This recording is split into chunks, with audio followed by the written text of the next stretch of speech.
Welcome to Native Exiles. I'm Wyatt Martin, and this is the podcast where we talk about following Jesus in the tension of being in the world, but not of it. And we're continuing our conversation this week about what we learned from COVID. Pastor Steve and I are going to be talking about what COVID revealed about us, and I think it's a great conversation. I can't wait for you to hear it. Let's jump into it together. Steve, so good to be back with you. Episode number 2. Happy to be here. You know, Wyatt, I'm going to go off grid right off the top. How do you like my sweatshirt? I know not everybody can see it. You're wearing the classic Everyday Followers Alderwood sweatshirt. Not only does it look good on me, Wyatt, I want to give everybody a hot tip. This is soon to be a collector's item because Everyday Followers, as I hear on the street, is not going to remain our mission statement. We're not, totally getting rid of it, but we are tweaking it a little bit. We're going to focus on following Jesus together, which has been the name of our series in September, and really what I think is the emphasis for our church and for so many churches right now is we're a family, we're together. We need to see ourselves that way. It needs to be our identity. We're the family of God. We need to follow Jesus together. So that's going to be our focus moving forward.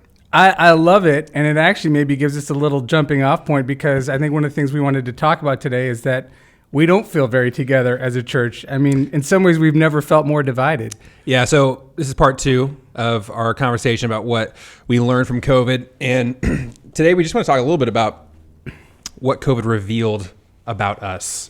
And yeah, that division, I mean, it feels to me like our country has never been more divided.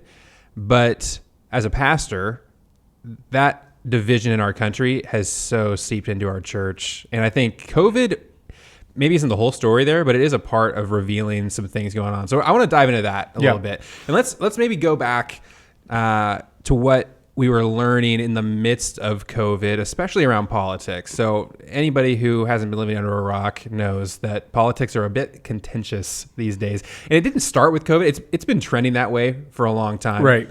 But COVID in particular, it seems like kind of all the brakes stopped working. Like this train car has run away now, and I don't know that anybody's stopping it. And when did you start to kind of realize that something was amiss in this COVID season? I don't know the exact moment, but one of the things that came to mind as I was thinking about this is just how it felt like every conversation became a political conversation. So, early on, we were also excited at the prospect of even coming back to church in person.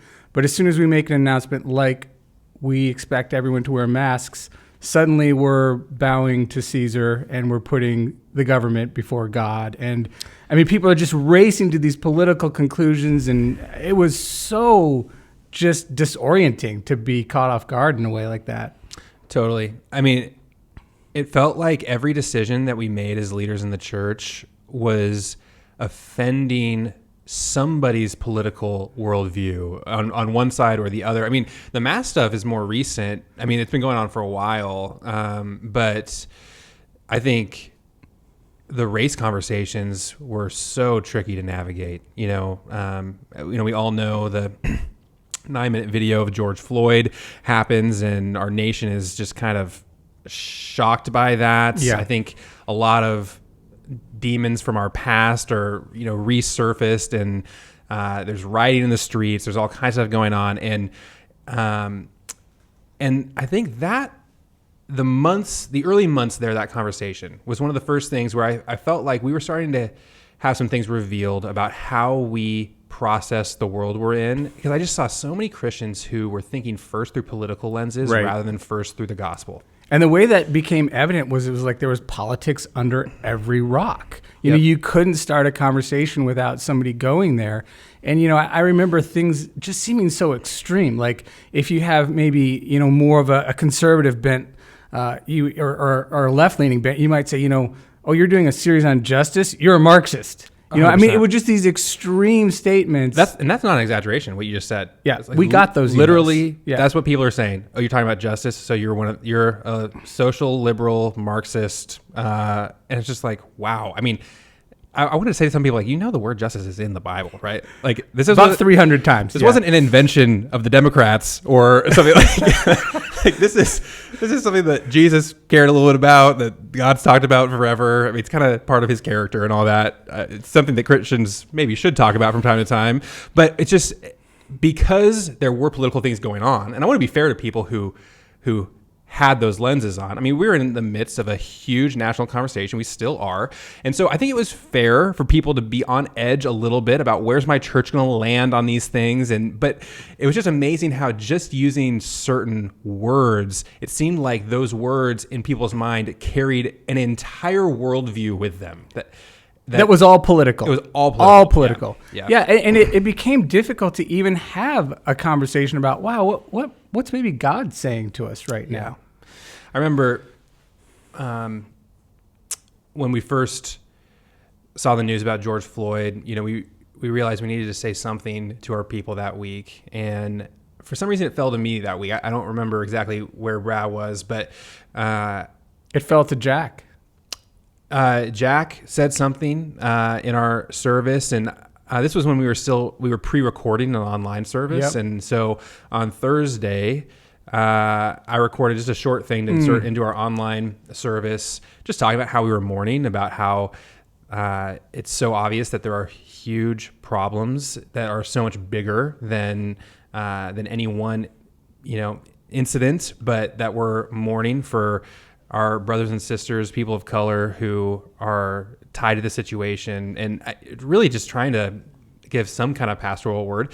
Well, between that day when I recorded it and when it got released on Sunday, there was a whole weekend of riots in the country, and attacks on police and all kinds of stuff in those riots, and so in just 3 days, somehow the narrative had become, are you the person who supports the police, or are you the person who supports the African-American community? Black lives or blue lives? That was your only option. Yep, binary. So then Sunday rolls around and we release our online service, and what I say in my comments doesn't say anything about police, because when I recorded on Thursday, nothing had happened yet. There was nothing to address when I recorded it. But now 3 days later, people are hearing it, and I remember the backlash was kind of incredible to me, that I essentially cared not at all for police officers. I didn't care anything for police officers, not because I said anything about them, but just because I had addressed the problem of racial inequity without saying anything about police officers meant that I was the enemy now. Yes. And it's not just that everything became political. Like you said, everything became binary, and we seemed to it's like I was waiting for my mother or my grandmother to show up and say to us, "Where's your manners?" Yeah. No one would give you the benefit of the doubt. We were all jumping to the extreme conclusions, and we've had a hard time coming back down from that. Hard time, and it has gotten better. Let's talk about that a little bit. To me, it's gotten better, somewhat because, if I'm honest, some of those people who were so strongly opposed to the fact that, for instance, our church had 4 weeks talking about justice, and we were willing to talk about racial inequity, they've left. So maybe it just feels better to me because they're not talking to me anymore. I got to interject on that one. I just wonder, Wyatt, if our audience knows, and we can't quantify this, at least I can't, but how strong the reaction actually was when we did a 4-week series on justice. We got a lot of backlash. And on one hand, we perhaps shouldn't have been so surprised, but I was surprised not so much at the backlash, but at the venom behind it and the assumptions without willingness to hear why we were doing it. That's what surprised me. Yeah. It felt to me like people were reacting to sermons that were never given. Like I had people trying to kind of quote what they thought we had said in the Justice series, saying things like, Brad said this and you said this. And I'm hearing what they think we said. And I'm just like, where on earth did you hear that? Because it was not in this sermon series. And that was one of the early ones where it was so obvious that in some ways this is a lose-lose, because we were getting people pushing back both ways. Yep. Because what we did, and okay, I'm just going to own the fact that I have a perspective. I feel like we did a pretty decent job. What we did was we just talked about what the Bible says about justice. And believe it or not, that didn't perfectly line up with a left worldview or a right worldview. Imagine. It didn't match the political talking points of either side. Yep. And so for people who had those lenses on, to both sides, I think it felt like we were the enemy at times. It was really shocking. It caught me off guard, and it hurt. You know, I don't want to sound too whiny here, but I think one of the things that shocked me the most, especially early on, and I think it shocked a lot of us, is the level of vitriol that wasn't just going on nationally, but it crept into our church, and then we found it crept into our homes, crept into our families, into the closest relationships we have, and I think that's been one of the more painful aspects of COVID. I do too.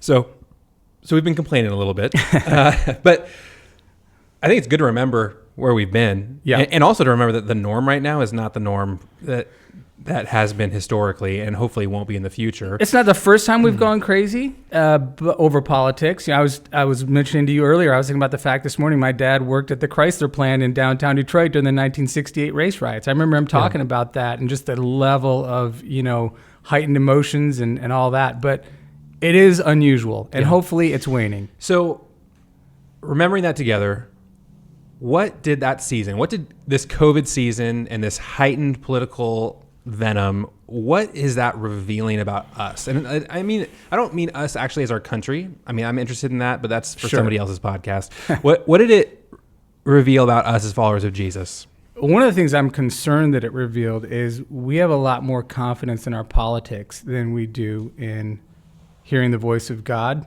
and in our theological convictions. I mean, we're very quick to argue with anybody and everybody with utmost brash confidence, speaking, you know, almost as if we're experts on everything. But I heard very little talk or very little humility about what's God saying. What does God want us to hear? That's huge. Yeah.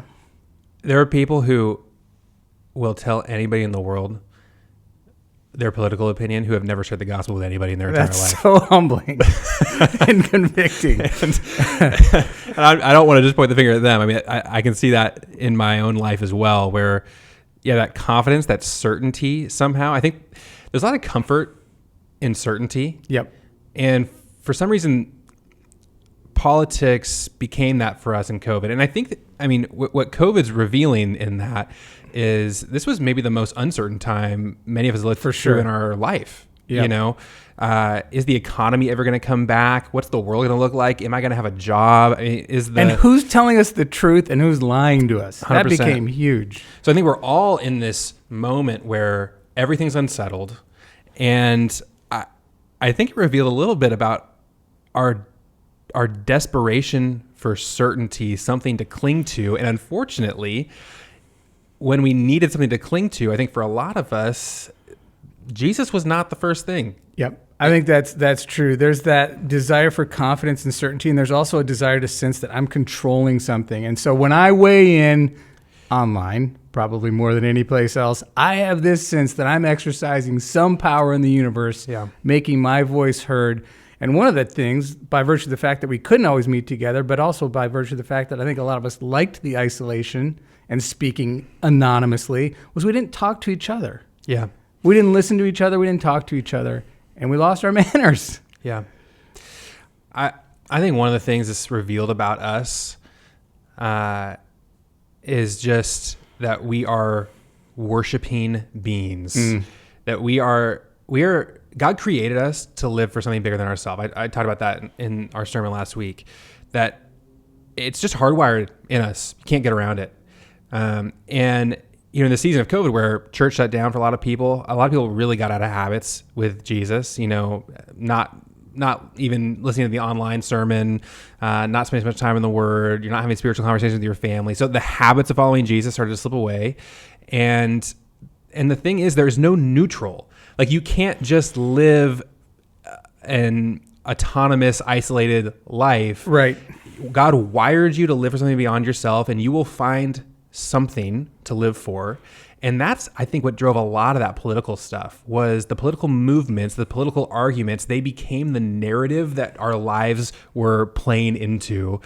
And so it really made me think about idolatry. Yeah, it's huge. And, most people don't worship idols alone. You choose a tribe.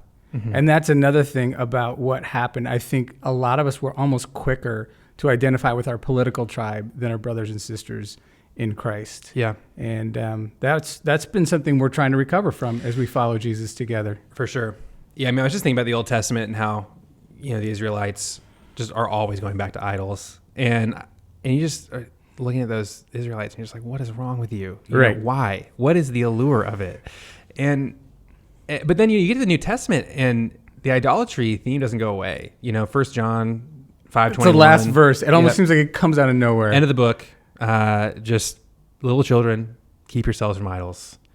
And what's so interesting about that is that it's obviously it's a metaphor. I mean, they probably aren't worshiping Baal or whatever when John's writing it, but he's saying there's going to be all kinds of things that are going to draw your worship. A story that's going to beg you to live your life for it that is not the story of Christ. Yeah. And that is how I was looking at this political turmoil for so many believers. And not just a story. It's going to steal your affections. It's going to promise a security that you're longing for, and you're going to fall for it. Yep. Hook, line, and sinker. You know why I'm going to pull this card? I'll probably pull it more than once in the podcast. I remember a few years further back than you. And, I remember 10, 15 years ago, you actually might remember, the way we preached changed. And Tim Keller kind of led the charge on talking about the way we live as human beings through the lens of idols and through the lens of a king and who we follow as a king. And at the time, I remember, especially having grown up when I did in the 70s, that was just crazy talk. I don't worship a little wooden idol in the corner, but to your point, now it's almost self-evident to all of us that we really do, as human beings, we are the religious animal. We are the worshiping animal. There is that vacuum in us, and we will worship something, whether it's a political party, whether it's good looks, success, money. People have to worship something, and that really became evident during this time. And one of the ways that got revealed, I think, was because let's acknowledge this elephant in the room. Nobody thinks that's them. Right. Right? Like, no follower of Jesus is verbalizing, I care more about politics than I care about my faith. Or, I'm a follower of Jesus, but I do worship the idol of politics. Nobody thinks that's them. And so I can imagine people listening to this and just not even getting it, even if it is the problem that they're wrestling with. But one of the ones where it just got revealed so clearly was so many people who just could not fathom the fact that they were worshiping in church with people who were on the other side of the political issue. It was unthinkable to them. People who couldn't imagine that they might be in a life group with somebody who thinks differently about vaccines. They can't imagine that they are being asked by their church to follow mask guidance that they don't think is politically the right move or any of that kind of stuff. And to the point where for some of them, it became the issue that separated them from their body of Christ, from their church, their followers of Jesus. And just humbly as a pastor, I just want to point out that if that's happening, I mean, if the political issue is enough of a thing to separate you from your church, there is some wrong priorities. Could we go so far as to say then it is most likely an idol? That's a great diagnostic. 100%. 100%. Yeah, I think that was one of the most disorienting things. I keep using that word, but about COVID was that thing. I already said it. We found people. You think that? I never thought, well, we can't be friends. Never mind that we both have been saved by the same Lord. We believe the same Bible. We have the same hope in heaven. No, none of that matters. You're wearing a mask and I'm not. It's over. Yep. We're breaking the relationship up. Yep, for sure. Yeah, another thing I think is revealed about us, and again, I mean, it's a huge part of what the Bible teaches us about human beings is that we are communal beings. Yeah. We're worshiping beings. We're communal beings. We are created to be in relationship with each other, and our relationships influence us a lot. The people we're around, the voices we listen to, the people that fill our podcast feeds and are on our televisions at night and all that, they're not just this outside source of information to us. They actually shape us. Yeah. And I think that's why we see such a huge emphasis in the New Testament especially, but throughout the Bible, about the community of Christ, about the church, about following Jesus together. I mean, the reason why that's so important is because God knows he made us to be shaped by the people that we do life with. Yep. And man, when that ended and when we were all kind of on our own during COVID and suddenly these conversations were taking place mostly in political context and not in church context, I think we began to look a lot more like the pundits on TV that we were listening to than the other followers of Jesus that were in our life. That is really worth exploring. I mean, this might be something we go into down the road, but just by the same token as we are worshiping people, we are being discipled. You know, we don't always think of it in those terms. We only think of that as Bible input. But man, when we're watching 40 hours a week of, fill in the blank news channel, that's discipleship. Your brain is being trained and your heart is being led in a certain direction. That's become so obvious and evident. Yeah. And, that could lead you to like some puritanical kind of shut off every voice that's not Christian. That's not at all where I'm going. But I do think it's really important to note that you just can't help but be influenced by what's around you. So if you want to honor Christ in the political sphere, then you better be really invested in processing politics with other believers in the church. And I think one of the questions I think we both want to ask is, how do we get out of this and what do we learn through this? And one of the things I've tried to apply to myself and encourage others is, rather than saying what you just said to everybody else, do you not see how you're being so influenced by everybody around you? We ought to start right here and recognize that we are not exempt from that at all. And we're far more responsible for our own response to what we're hearing than other people. Humility is the word that we desperately need to find right now. For sure. Yeah, for sure.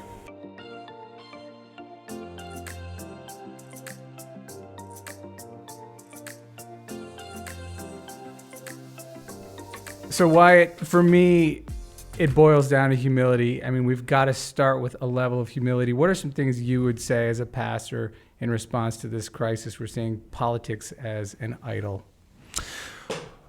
Yeah, well, I think one, just start by asking yourself the question: Is this your story? I mean, has COVID and more than COVID, this season, has it revealed in your life that politics may be a bit of an idol for you?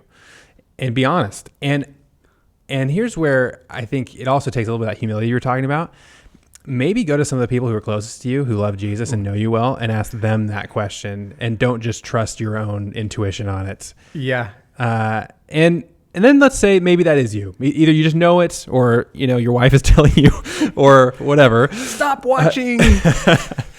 I think one of the things that's a really tough lesson, but one that's so clear, is that it is worth even taking drastic steps to get rid of idols in your life. Mm-hmm. Some of Jesus' hardest teaching, if your left eye is causing you to sin, gouge it out and throw it away. Yep. If your right hand is causing you to sin, cut it off and throw it away. For it's better to enter into the kingdom, lame and blind, than it is to, with two hands and two eyes, enter into destruction. And we're always so quick to say, Jesus doesn't really mean that. Don't do that. But I do think what Jesus means is that your spiritual health, your discipleship to Jesus, is of utmost importance, even more important than your physical faculties. Yep. And certainly more important than your political allegiances. And so I think that's the attitude to start with, is that it's worth it to do whatever it takes to cut out an idol from my life. It's politics, it's something else, it's something else. But what's so hard in an arena like politics, in my mind, is that it's not something that is purely evil. If your problem is pornography, the answer is stop watching all pornography. Right. Run for the hills. Have nothing to do with it. If an overinvestment in politics or an identity being found in politics is your problem, the answer may not be that you just never engage in any political conversation ever again. Right. I think that voting is a great thing that we get to do as American citizens. I don't think it's something that followers of Jesus shouldn't take any part in. Absolutely. I think that we have a responsibility as citizens to help our country thrive, knowing what we know of the scriptures. We're native exiles. We live here. Exactly. It doesn't mean that we're not Americans if you're an American, So we live as exiles. We are natives. It's okay to participate in our native political system. But man, you might need a break. Yep. You know, you might need to downgrade your cable package to not include certain channels. Or you might just fast like Yeah. we do from food. We always think of fasting only in terms of food. It might be good to fast from some of the intake of media we constantly have.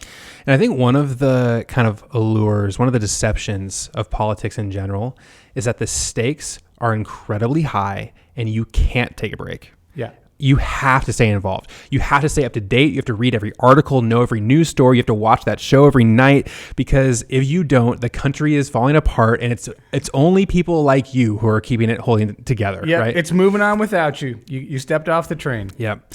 And I think one of the first things to realize is that is a lie. It's not true. God is going to be just fine running this world without you and your vote. And if what it takes for you to honor Jesus with your life is completely disengaging, do it. Yeah. I'm not prescribing that as Right. the answer for everybody. But for you personally, I mean, if you have to pick between being an angry, bitter person and being engaged in politics, or being somebody who doesn't even vote anymore but can follow Jesus, pick that second one. Yeah. It's going to be better. And then maybe one day when you detox a little bit, you can come back into it Great when your analogy. recovery has progressed far enough that you can do that. But yeah, I mean, if the status quo isn't working, change it. Maybe we need a 12-step group for political addiction. Honestly, we might. Yeah. Yeah. No, I agree with you. Along with maybe taking drastic measures, drastic steps, I think we have to ask ourselves some hard questions. I've been reading in the book of Isaiah, and God's constantly, "Come, let us reason," is one of the verses we know. Yeah. And he's talking to his people about how are these idols working for you? And it's a question we could ask ourselves. I mean, these idols, this particular idol of politics, it promises a sense of control, certainty, that addiction so many of us have to being right, Yeah. to being a part of things. But is it costing you your relationships? Is it ramping up your anxiety to unbearable levels? Do people not even want to be around you? Have you lost significant lifelong friendships over that? You might want to ask yourself if this idol isn't serving you very well. And I think it's high time for a lot of us to ask those questions. Yeah, that's a great word.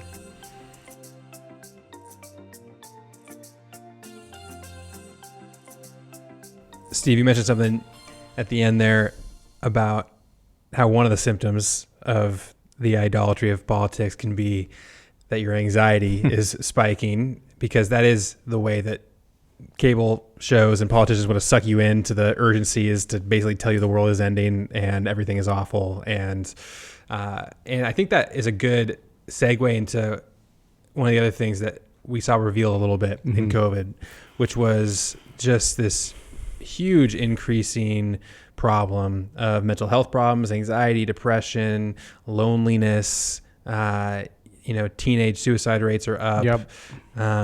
And I think there's hardly anybody who hasn't felt that to some degree. I'll just share personally. I never really have struggled with anxiety much in my life. It's just kind of part of my personality. I'm steady, even keeled, not really emotional. Like, my problem is I can't get emotional. I'm that kind of stoic. My goal will be to make you cry in this podcast Okay, at some point. But for the first time in my life in this last season, I really started to struggle with anxiety. There's a few things going on in life.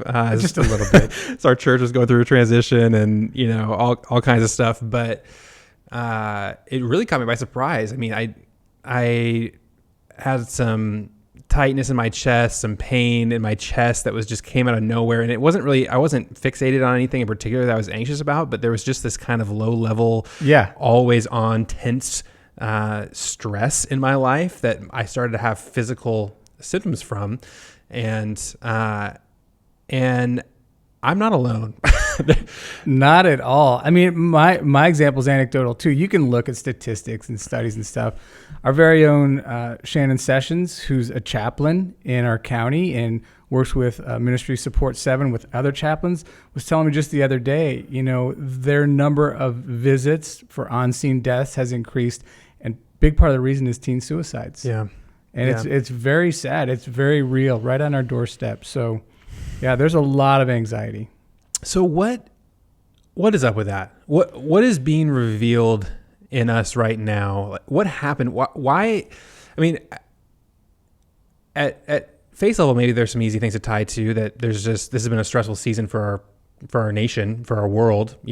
Job stress, health stress, all that kind of stuff. But do you think there's something more going on there than that? I do. I mean, I think it reveals just how fragile we are. In a lot of ways, the economic fallout of COVID hasn't been as bad as, I don't mean to minimize it, but it hasn't been as bad as for many people. For many people. I know it's been really hard for a lot of people, but it hasn't been as bad. I mean, there's a lot of ways where we're still doing decent, but yeah. I think a lot of it goes back to that uncertainty. At deep level, human beings want to believe someone is going to take care of them and they have security in something. And those things have proven to be very unstable, whether it is money, whether it is a sense of security for the future, whether it's my job, whether it's my marriage. That's when, I'm very interested in healthy marriages. I counsel a lot of marriages, and man, we've really seen it in marriages. Marriages have really struggled through COVID because being together in confined space has forced some issues that we've tried to sweep under the rug, and we weren't necessarily prepared for that. Yeah. And that's where we chose this word revealed really carefully, because it's easy to think that COVID caused these problems. Did it? If your marriage was rocky in this season, when you're stuck at home, work at home, kids are at home, all that, I think it's really easy to think like, man, COVID just messed everything up. Maybe, I don't know your life. It didn't help. Yeah. But I don't think so. I think that if proximity in your home, in your mind, is the source of the problem, that very likely the proximity revealed some problems that were there beforehand. Yeah. I've given you this analogy before. I always chuckle with some of the young couples that I do premarital counseling for, because when I ask them a question like, what do you foresee as some of the challenges that you're going to face in your marriage? They inevitably just look at me with their big wide eyes and just say, he's so perfect. They think everything is going to be that way forevermore. And of course they end up talking to somebody down the road because it's never that way. We have been confronted with things that I think were actually already there. In fact, Wyatt. Well, your example of the couple in your office. Yeah. I mean, the reason why it's such a good example is because the problems are there.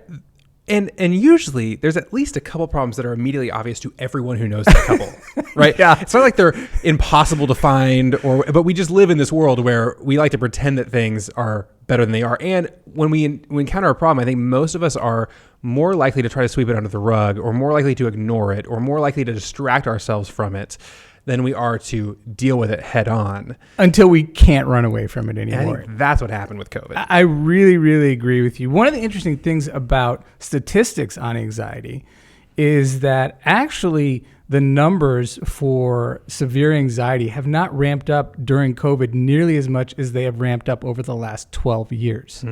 About 2008, which was an economic downturn, the numbers really started to get high. In fact, in the 18 to 25 age bracket, it doubled between 2008 and 2020. So again, I think COVID revealed some things that were already there. It didn't help it, certainly, but it revealed some things that were already there. Yeah. And my hobby horse is technology. And again, like Facebook comes out 2007, iPhone comes out around that same time. Like I think that has something to do with the anxiety. And that kind of gets to that, again, like back to that revealed problem. There's problems that we deal with by covering them up, by distracting ourselves. And that can be problems in our own soul, issues that are causing anxiety, issues of loneliness, issues of depression, that rather than deal with, we distract ourselves from, maybe with our jobs, just the fact that we leave the house every day and go to work for, 40 or 50 or 60 hours a week.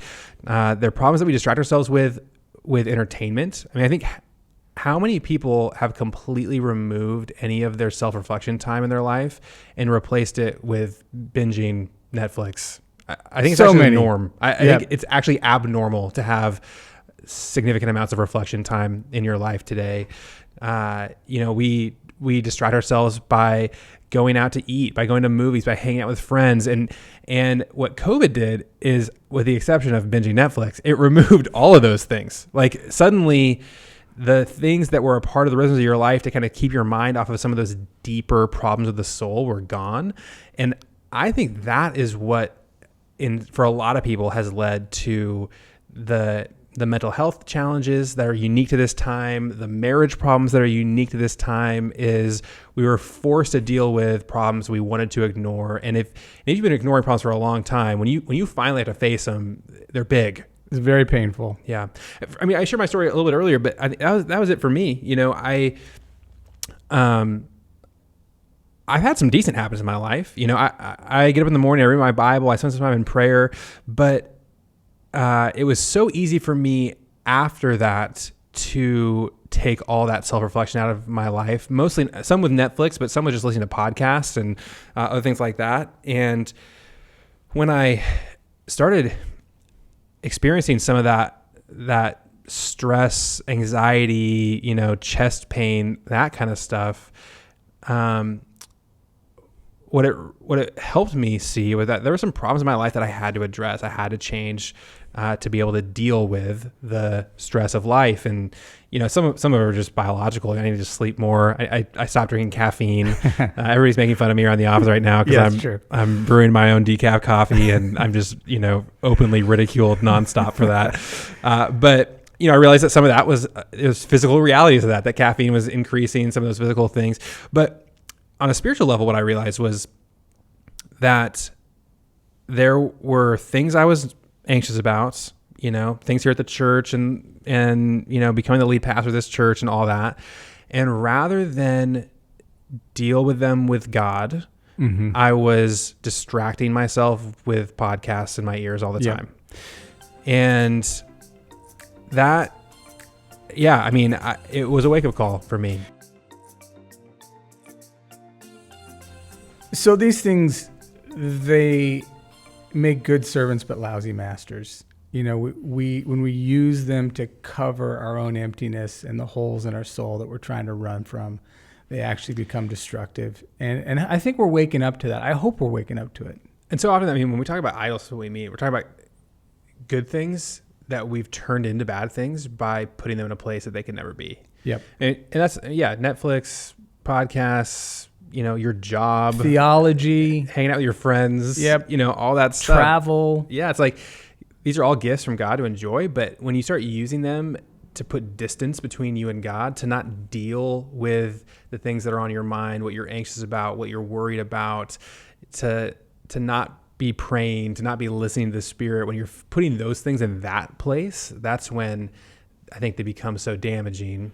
And that was totally going on for me. And you know, before we talk too much more about mental health, I do think it's really important to say, you know, everybody comes to these conversations from a different place. You know, I'm coming to this from a place where I don't have an anxiety disorder. I'm not depressed. We don't want to be flippant about that. And, you know, for some people, some of these habits that I'm talking about and some of these practices that helped me a lot, they're not going to be enough. You may need to see somebody and get some help from a counselor, from a psychologist. You may need medication. And that's, so we're not against that. Right. But, you know, in my mind, what anxiety is it is the same thing that physical pain is to your body for your mind, for your soul. It is your mind saying something's wrong. It's a diagnostic. I'm hurting. Yep. And it's worth asking the question, okay, what is the underlying cause? Why am I experiencing this? What about the way my life is going, the way my values, my schedule, what I care about, what I'm working for is the cause of this pain? And, you know, when we talk about disorders around anxiety, it's totally possible that you're feeling pain for no good reason. You know, that's, there's chronic pain disorders that happens of the in body a broken too. World. You know, but in somebody who isn't there, you know, anxiety is part of the way that God created us to be able to notice when our life is out of order. Yeah. And if we do notice it, it's important to actually do something about it. If we just ignore that pain, it's not going away. It's going to keep getting worse. Yeah, I mean, I like the term you used earlier. We're talking about that sort of low grade constant anxiety that I think a lot more people are aware of now than they were before. And in our souls, we are looking for a source of security, and we're looking for a sense of being loved and wanted and having a hope and a future. And when those things start to break down because of what's going on around us, because our relationships start to break down, that anxiety starts to emerge as a warning sign. Yeah. God put that in us to wake us up. You need something more. You need something different. Yep. Yeah, I think, COVID revealed these problems that were under the surface. And as you were talking about that, kind of the image that came to my mind was that building that recently collapsed in Miami. Yeah, the condo. Yeah, which is a tragic story. I mean, nobody had any idea they were living in a building that was a ticking time bomb, and it collapsed. Dozens of people were killed. But as there's been investigations into that to figure out what happened, what they realized was that there were problems in the foundation for years and years and years. And people had reported issues, and they were constantly ignored. There were signs that were ignored. Absolutely. Yep. And one day those problems surfaced, and it surfaced tragically, catastrophically. And I think that was kind of the COVID moment for a lot of us. Yeah. It was the problems in the foundation, the problems in our relationship with the Lord, the problems in our value, our identity, that there were signs of that we were ignoring. And suddenly the catastrophe happened, and things fell apart. Does it remind you of the song we sang as little kids in Sunday school? The wise man built his house upon the rock. Yeah. And the foolish man built his house on the sand, and the winds came and the storm came and it came tumbling down. And so for me, like, the learning thing from that is it doesn't have to be that way. Right.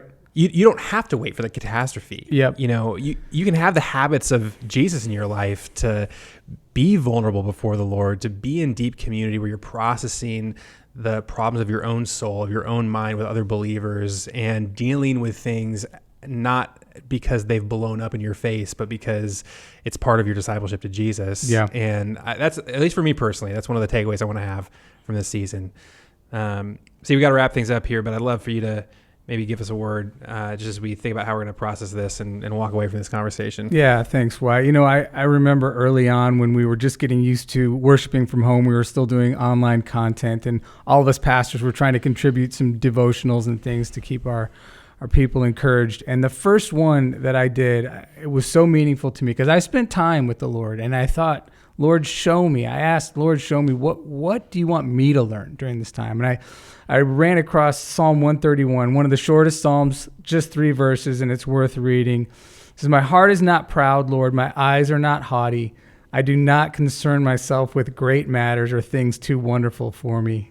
And that I almost could just stop right there, right? Because that's such a good word for all the confusion and angst we felt over the last year. Just saying, Lord, I would love to act like I understand all this. I can figure it all out. I can't. You can. But here's my favorite part. But I have calmed and quieted myself. I'm like a weaned child with its mother, like a weaned child. I am content. Put your hope in the Lord now and forevermore. And man, that picture, it's a picture of us sitting on God's lap, and he's taken something away, like a mother, suddenly stops nursing a child. The child has to grow up, take solid food. And I've been through that. Kids don't like that change. Yeah. It's a hard change. That's my security. I miss mom. This is the way we have always done it. Why are we changing? Do you hate me? What's going on here? And God says, just sit on my lap, look at me, be still with me. And I love that, like a weaned child. I have quieted myself and I'm content. And I feel like that's the invitation for us. It still is. If we can't get quiet in the presence of the Lord, we will always have that low-grade lack of peace and anxiety ruling us. Absolutely. Couldn't agree more. Thank you so much for listening to us on our second episode of Native Exiles. We talked about a lot of heavy stuff today. Maybe something touched a nerve. Maybe you're asking yourself, is politics an idol in my life? Maybe that talk about anxiety really struck a chord in you. We want to encourage you, reach out to a pastor here at Alderwood, reach out to a friend, someone in your life group. Please connect with somebody. We want to follow Jesus together and help one another to grow. Please continue to follow us on our show. Follow, subscribe on the YouTube channel. Keep listening. We'll see you next time.